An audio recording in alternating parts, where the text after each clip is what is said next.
జీవితాలు సాఫీగా సాగే నది ప్రవాహాలు, కానీ మరికొందరి జీవితాలు ఊవెక్కన ఎగసిపడే కెరటాలు లాంటివి.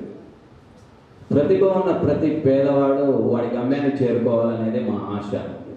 సో అలాంటి ఏ పేదవాడు గమ్యం చేరే మార్గంలో మధ్యలోనే ఆగిపోకూడదు. మనలో చాలామందికి టాలెంట్ ఉంటుంది, కానీ సరైన సమయంలో మనకు కావాల్సిన తోడ్పాటు సహాయం అందక మన గమ్యాన్ని మనం అక్కడే వదిలేసుకుంటుంటాం. ఇలా సమాజ శ్రేయస్సే తన ఆశయంగా, చెరగని చిరునవ్వే తన సంకేతంగా పెట్టుకున్నటువంటి వ్యక్తి మన వదాన్య ఫౌండర్ అశోక్ పడపాటి గారిని సాధారణంగా వేదిక మీదకి ఆహ్వానిస్తున్నాం.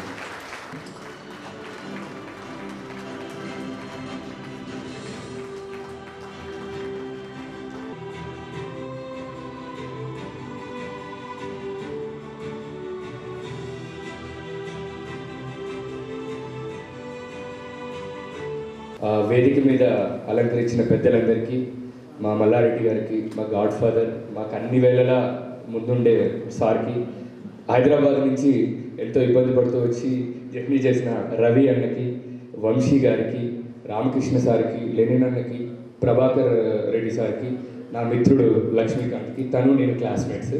సో ఫస్ట్ ఆఫ్ ఆల్ నేను ప్రొద్దున్నే 8:30కి రాగానే చాలామంది దాదాపు 100 కిలోమీటర్ల దూరం నుంచి, పల్లెటూరు నుంచి వచ్చారు. నిజంగా థ్యాంక్ యూ అమ్మ, మీ అందరికీ థ్యాంక్ యూ సో మచ్. నా పేరు అశోక్. ఈ ఆర్గనైజేషన్ స్టార్ట్ చేశాం అంటే మనం మాట్లాడుకునేది గత లాస్ట్ 5 ఏళ్ళు మాట్లాడుతున్నాం. 10 ఏళ్ళు ముఖ్యంగా మెయిన్ యాక్టివిటీస్ అన్నీ హైదరాబాద్ మహానగరంలోనే జరిగాయి. అక్కడ ఉన్న స్లమ్ గవర్నమెంట్ స్కూల్స్ని అడాప్ట్ చేసుకొని పిల్లలకి ప్రొజెక్టర్ల ద్వారా పాఠాలు చెప్పారు. సో ఎప్పుడైతే కరోనా వచ్చిందో మేము ఎప్పుడు అనుకునేవాళ్ళం, అంటే మా ప్రాంతానికి, మా ఊరికి, ఓకేనా, ఎప్పుడో ఒకటి ఉంటుంది, ఎక్కడికి వెళ్ళినా నువ్వు ఎంత పెద్దవాడివైనా మీ ఊరిని కానీ మీ ప్రాంతాన్ని కానీ మర్చిపోకూడదు. ఎందుకంటే ఆ సమాజమే నిన్ను ఈ స్థాయికి తెచ్చింది అని నేను నిజంగా వెరీ వెరీ హ్యాపీ. ఇక్కడ ఎందుకంటే గత 4 ఏళ్ల నుంచి మేము చాలామంది అంటున్నారు మీరు చాలా బాగా చేస్తున్నారు, ఎక్కడికి వెళ్తున్నారని. పేరు వదాన్నే ఉండొచ్చు కానీ వెనకలంతా ఆర్టీటీఏ.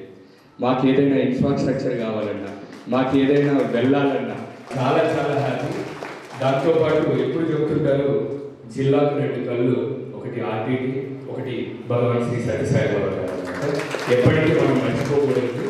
సో ఈరోజు ఆర్టీటీ ఎందుకు నేను ఇలా చెప్తున్నానంటే, ఇప్పుడు మాట్లాడిన యాంకర్ సాయినాథ్ రెడ్డి ఆర్టీటీ ద్వారా లబ్ధి పొందారు. సో ఆ పోటీ పరీక్ష వల్ల ఏంటంటే ఈ ఆబ్జెక్టివ్ ఓరియంటెడ్, అంటే పిల్లలకి కొద్దిగా కాంపిటేటివ్ స్పిరిట్ని పెంచాలంటే ఒక గవర్నమెంట్ స్కూల్ పిల్లలు అందరినీ పిలిచి ఒక చోట పెట్టాలని. మా స్వగ్రామం కొత్త చెరువు. సో ఎవరికైనా ఊరి మీద అభిమానం ఉంటుంది కదా, జిల్లాలో ఉన్న వాళ్ళందరికీ మా ఊరే వచ్చి రాయాలన్నాం. అయితే నాకు తెలిసి మా శక్తికి మేరకు మేము వసతులు పెట్టి ఎవరికి ఇబ్బంది ఉండకుండా కూడా చేసాం. దాదాపు అలాగా 21, 22, 23 నుంచి ప్రతి సంవత్సరం 3,000 పైగా, అంటే కొన్నిసార్లు 4,000 మంది కూడా విద్యార్థులు వచ్చి ఎగ్జామ్ రాశారు. ఆ ఎగ్జామ్లో ఉన్న పిల్లల్ని టాప్ 10 అవ్వచ్చు, 50 అవ్వచ్చు, మండల్ టాపర్ అవ్వచ్చు, స్కూల్ టాపర్ అవ్వచ్చు. సో వీళ్ళందరినీ ఎంపిక చేసి మేము వాళ్ళకి ఫర్దర్గా గైడెన్స్ ఇస్తున్నాం. ఈరోజు చాలామందిని స్కూల్ టాపర్లు పిలిచింది ఎందుకంటే ఒక చిన్న ఎక్స్పీరియన్స్ షేర్ చేసుకొని నా కాల్ ముగిస్తాను.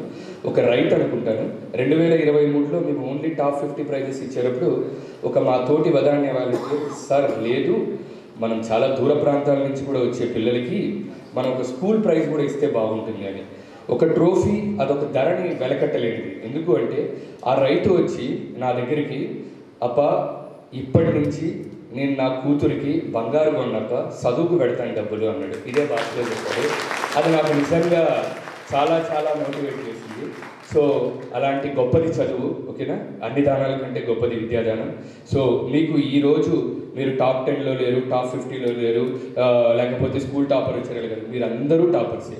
మీ అందరికీ నాకు 1, 2, 3, 11 అని కనిపించట్లేదు, నాకు 1 అని నెంబర్ పెద్దగా కనిపిస్తుంది అన్నమాట. ఓకేనా, థ్యాంక్ యూ సో మచ్ ఇంతటి చక్కటి అవకాశం ఇచ్చిన అందరికీ. ఓకేనా, అలాగే కాస్త ఓర్పుగా ఉండండి, ప్రైజులు బహుమతులు ఎక్కువ ఉన్నాయి. మీ ప్రైజ్ తీసుకునేటప్పుడు ఎలా అయితే క్లాప్స్ కొడతారో మీరు తోటి వాళ్ళకు కూడా అలాగే క్లాప్స్ కొడితే మనము పక్కవాడి శ్రేయస్సు కోరుకుంటే ఖచ్చితంగా మీ శ్రేయస్సు ఉంటుంది. అది ఎప్పుడు నేను నమ్మిన ధర్మం. Thank you, Anna. The truth is outspoken.